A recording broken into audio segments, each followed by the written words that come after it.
오늘 함께 큐티할 본문 창세기 31장 36절에서 42절까지의 말씀입니다. 야곱이 노하여 라반을 책망할세. 야곱이 라반에게 대답하여 이르되 내 허물이 무엇이니까?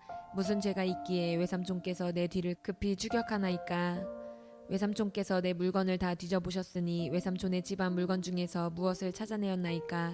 여기 내 형제와 외삼촌의 형제 앞에 그것을 두고 우리 둘 사이에 판단하게 하소서.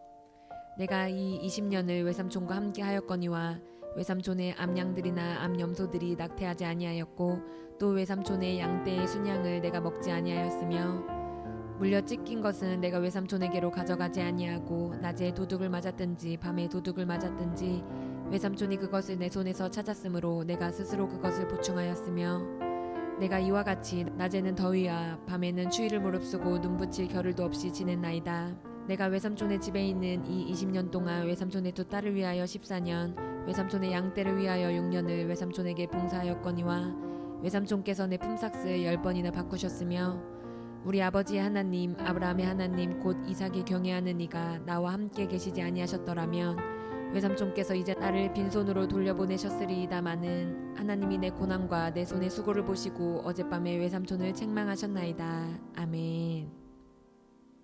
우리는 어제 본문을 통해서 라헬이 아버지 라반의 드라빔을 훔쳐간 내용을 살펴보았습니다. 드라빔은 가정을 지켜주는 신이었고 중대한 일을 점치는 수단이었으며 상속권에 대한 권리를 부장해주는 도구였습니다. 이것이 없어졌으니 라반은 분노했겠죠. 라반은 이것을 야곱이 훔쳐 달아났다고 확신했습니다.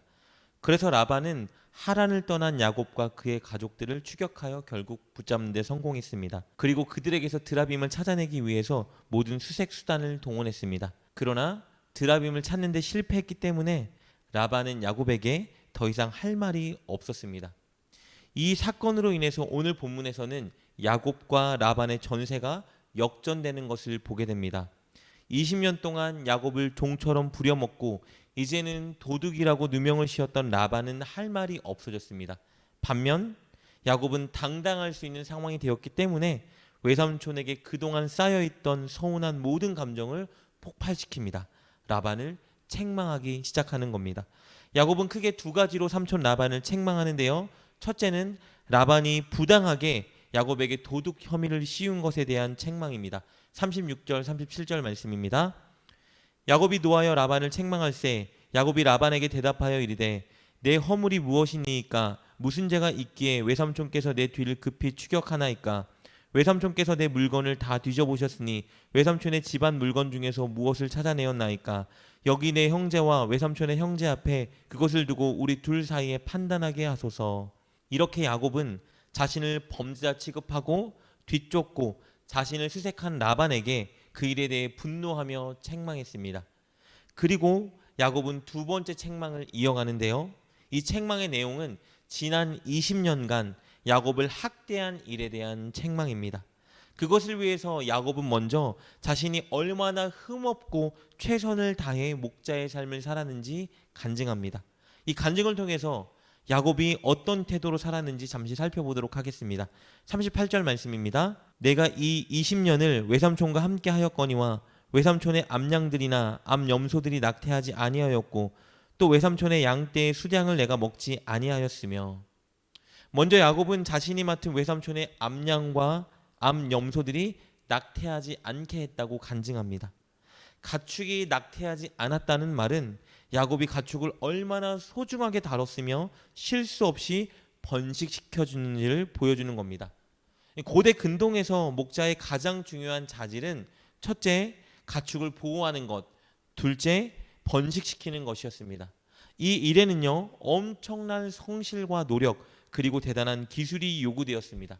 야곱은 지난 20년 동안 그렇게 성실하게 노력했고 기술 있게 맡은 일에 최선을 다한 겁니다. 야곱은 이렇게 열심히 일하면서도 단 한 번도 외삼촌의 양을 가로채지 않았다고 고백합니다. 그리고 야곱이 어떤 태도로 살았는지 또 다른 간증을 살펴보도록 하겠습니다. 39절 말씀입니다. 물려 찢긴 것은 내가 외삼촌에게로 가져가지 아니하고 낮에 도둑을 맞았든지 밤에 도둑을 맞았든지 외삼촌이 그것을 내 손에서 찾았으므로 내가 스스로 그것을 보충하였으며. 이 고대 근동법에 의하면 야생 짐승들의 공격이나 도둑 등의 도적질로 인해 발생된 손실은 목자의 책임이 아니었습니다. 어쩔 수 없이 피해가 발생된 것이었기 때문에 이 부분에 대해서는 목자에게 책임을 묻지 않는 것이 당시의 법이었습니다. 그러나 야곱은 그 모든 피해에 대해 자신이 책임을 졌다고 간증하고 있습니다. 그 이유는요, 야곱의 책임감도 있었지만 삼촌 라반이 그 피해에 대해 변상을 요구했기 때문입니다. 야곱은 내 잘못이 아니라고 주장하고 항변하면 되었지만 그렇게 하지 않고 자신이 스스로 발생한 모든 일에 대해 책임을 졌습니다. 또 다른 간증이 있는데요. 우리 40절 말씀입니다. 내가 이와 같이 낮에는 더위와 밤에는 추위를 무릅쓰고 눈 붙일 겨를도 없이 지냈나이다. 고대 근동은 낮에는 지독히 덥고 밤에는 엄청 추웠습니다. 큰 일교차를 자랑하는 지역입니다. 특히 하란은 아라비아 사막의 북쪽에 위치해 있기 때문에 낮과 밤의 일교차가 극심했습니다. 그렇기 때문에 보통 목동들은 낮에는 가축을 돌보지만 밤에는 휴식을 취했습니다.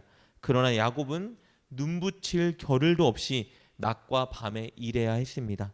인간의 한계를 벗어날 정도의 혹독한 더위와 추위 속에 몸부림치며 일해야 했던 겁니다. 왜냐하면 라반이 그렇게 힘들게 야곱을 부려먹었기 때문입니다.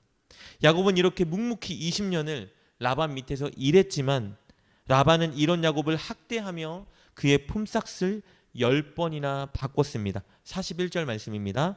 내가 외삼촌의 집에 있는 이 20년 동안 외삼촌의 두 딸을 위하여 14년, 외삼촌의 양떼를 위하여 6년을 외삼촌에게 봉사하였거니와 외삼촌께서 내 품삯을 10번이나 바꾸셨으며. 야곱은 이 20년이라는 세월 동안 삼촌에 대해 너무 잘 파악할 수 있었습니다. 야곱에게 어떤 것도 줄 마음이 없는 사람이었고 끝까지 야곱을 등쳐먹을 사람이 바로 삼촌이라는 것을 알고 있었습니다. 그러나 하나님이 야곱과 함께 하셨기 때문에 야곱에게 복을 주셨고 이 모든 라반의 잘못에 대해서 하나님께서 라반을 책망하셨습니다. 이것에 대해서 야곱은 라반에게 말하며 라반을 책망하고 있는 것입니다. 42절 말씀입니다.